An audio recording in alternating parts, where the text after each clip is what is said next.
family, it's a beautiful day, family. It really is, family, because God has granted you this full week, family. I don't know about tomorrow. I don't know if you worry about it, all the things that might come in tomorrow, but He gave us today, so I'm grateful He gave us all last week.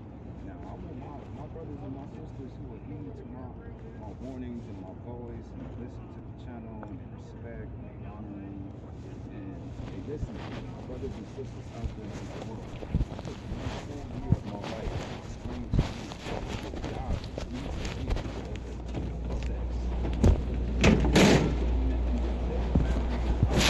in remembrance. Your God is a good God. That's the topic I'm gonna talk about this Sabbath. That's the topic right there. I put it down for you. You know what I'm saying? I see y'all listening.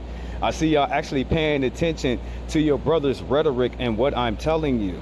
This is good. But I am just one voice amongst many. When I'm not here, my brothers and sisters, they got you. You know what I'm saying? They got you. You know what I'm saying? I'm just gonna be putting up more fight.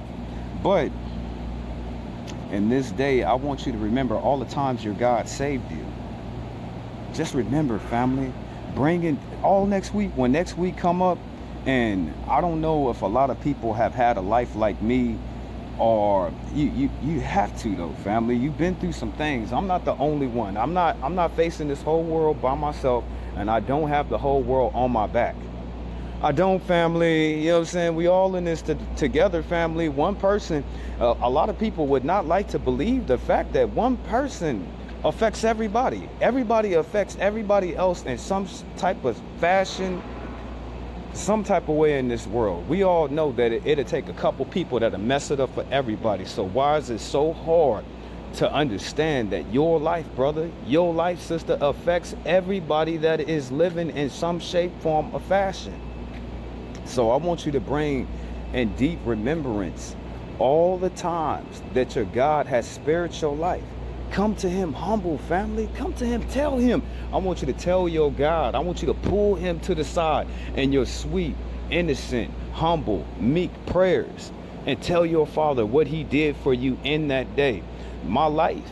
I cannot sit here before you and stand as a man and sit here and tell y'all, oh, well, you know, God, He only saved my life one time.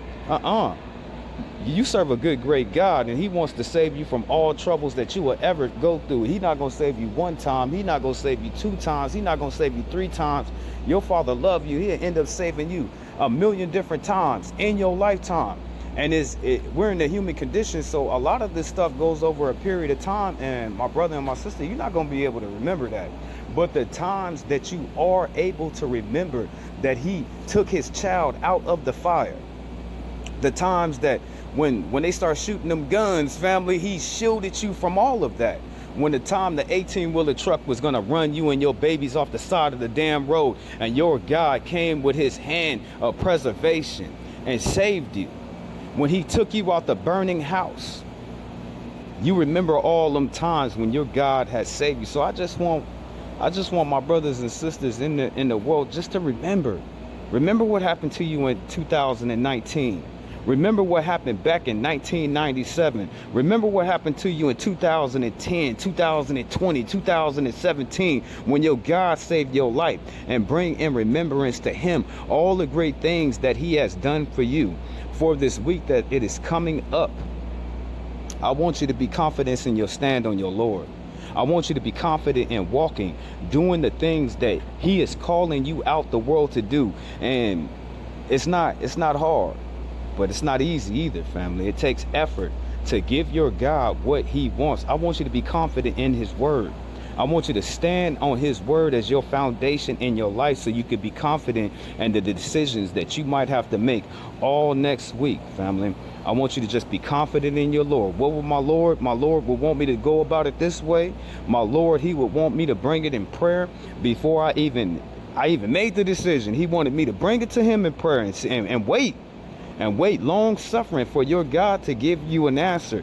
It might, some things I learned about your Father is that some things you can ask Him, He'll give you an answer instantaneous. He will, family. He will, family. He'll sit there. You'll tell him, you'll be like, oh, yeah, I don't know what to do. I got $75 and I need gas for the week. But I need to pay this bill. What I'm going to do, y'all? Here, get your gas for your car. He'll tell you instantly, you know what I'm saying? Instantaneously, he'll give you an answer on certain effects in our life. But your God, he wants us to be long-suffering, waiting on him, because he's been waiting on you for so long to get to this point. How long have it been? Have it been 20 years? Has it been 15 years? Has it been 10 years? He's long suffering. Before you even knew yourself, he even knew you before you was crafted in your mother's womb. He's been with you, family, your whole life. Ever since you was a little boy, ever since you was a little girl, now you a grown woman and you a grown man, and he's still in your corner. So I just want you to bring in remembrance all the times he saved you. I want you to be confident in the word on how he wants us to live, and in accordance to his laws, of his statutes, of his commandments. That should shape our decision making on whatever it is that we're doing. Now, since my brothers and sisters, since y'all listening, I told my sisters about what I said last time, but let's shift gears. Let's talk about men and what God will do to a man. And I'll leave it here for this morning time. Now, family, we're not supposed to stop making love. We're not, but you got to understand that your God, he gonna curse your love making. I'm only gonna use 2 examples. It is so much that he'll do to a man or a woman over sex, family. It's serious. So you got your older couples, right? And they're 70 and they're 80 years old. They're up there in years of age, but they're not supposed to stop making love, family. You're supposed to make love all the days of your life. And if you think that I'm lying, look at Abraham and look at Sarai. Sarai was 90 years old when she got pregnant. So that lets me know that woman, okay, she was 90 years old and Abraham was 99 years old, family. They're almost a whole century. They almost a whole century in their age, and they're still taking the time. They still have the passion. They still have the craving of wanting to please each other sexually. So you had that 90-year-old woman get pregnant with a baby. That's the example that I'm using this morning time. Just because we get in our older years doesn't mean that we're supposed to stop having sex. Now, I told my sisters out there, last time I was up here, I told them, I said, every man that you lay with, you take a part of him with you for the rest of your life, his essence of his life. Yes, this is true, but what will he do to a man? What will he do to a man? Now, it's a lot of brothers that's my age, in the age of 30, 40, 50 years old, and they've been out there having sex with all of these women. They have, family. They have. They didn't take no time out to say, well, I'm gonna get a wife. They didn't take no time out to say, well, I'm not gonna play the whoremonger roles. I'm not gonna be so lucid, so promiscuous with my sexual activities. I won't be a deviant out here in the streets. Those thoughts never crossed these men's mind. So your God, let that man, he was in his 30s, he kept on having sex, okay? He 40 now. He kept on having sex. When that man got to the age, and it's sad, family, it's sad what I'm about to say, but God let that man get to 50 years old, then he made that man impotent. This is an actual curse that the Most High God puts on a man. Some people call it, what is it? Penile directional dysfunction, they use some type of similar like that, but it's the whole point that God made that man impotent. If that man would have been sitting up over there and he was being holy and he was being good and he was respecting his temple, by not playing the whoremonger role, going out there being a prostitute, God would have never made that man impotent. What does that mean? God robbed that man from ever wanting to have sex again. That urge might be inside of that man. He can pop any Viagra pill he want. He can go see whatever doctor he want. God took from that man because that man didn't want to sit there and get his sex under control. He didn't want to do that. You know what I'm saying? He did not want to do that. And when he was in his 30s and he was in his 40s, he was out here having sex with whoever the hell he wanted to have sex with. And God took from that man. I'm trying to think about the proper scientific word, how penile dysfunction or something, but it's all on the same result as a man being impotent. And that's the saddest thing, family. That's the saddest thing for any man to have to endure for the rest of his life. So that man is 50 years old and he doesn't get erect like that. He inside of himself, he wants that to make love, but he can't. God will rob a man from his sexual prowess, of his urges to even lay with a woman. One more thing that he will do to a woman, he will make that woman not want sex. What do you mean, Jehovah?